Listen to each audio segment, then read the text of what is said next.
શહેરમાં ભૂવા પડવાનું યથાવત।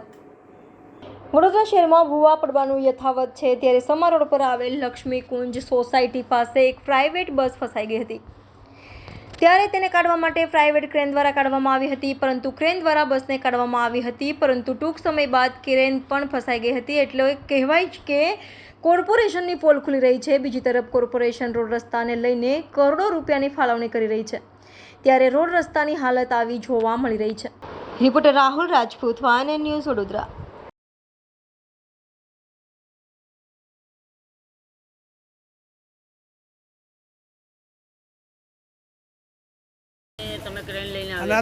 बस निकाल रही थी, बस निकाल के बाद साइड में खड़ा किया, सड़क खेड में करता फिर दोबारा बैठ गया। आप बस निकालने आए थे? हाँ, तो आपका क्रेन फंस गया। तो अब दूसरी क्रेन आएगी तब इसको निकाल के जाएंगे। बस कैसे फंसी? अब ये मालूम नहीं, अभी तो अभी आके निकाल के हटे बस, और आके हमारी गाड़ी फंस गई बस। नमस्कार दर्शक मित्रों, तो आपने कितनी कॉर्पोरेशन को या किसी को बुलाया है? नहीं, अभी तो कुछ नहीं, अभी तो कॉर्पोरेशन बुलाया तो ये बुलाएंगे जिसकी बस फंसी। हमारे पास तो फोन आया भाई बस निकालो, मालिक ने बोला बस निकालो। तो प्राइवेट बस है और क्रेन भी प्राइवेट है, भगवान साहब।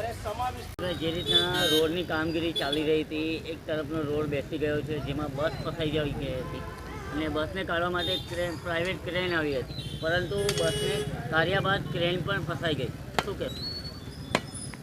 અમારો સમા વિસ્તાર સમા ગાંવ પાસેનો રોડ છે, જૂનો સમા road.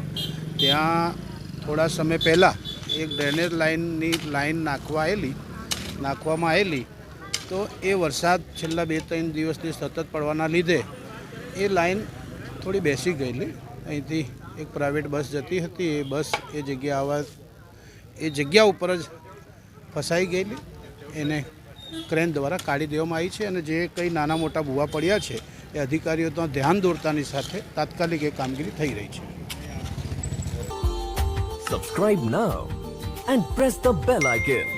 Never miss an update.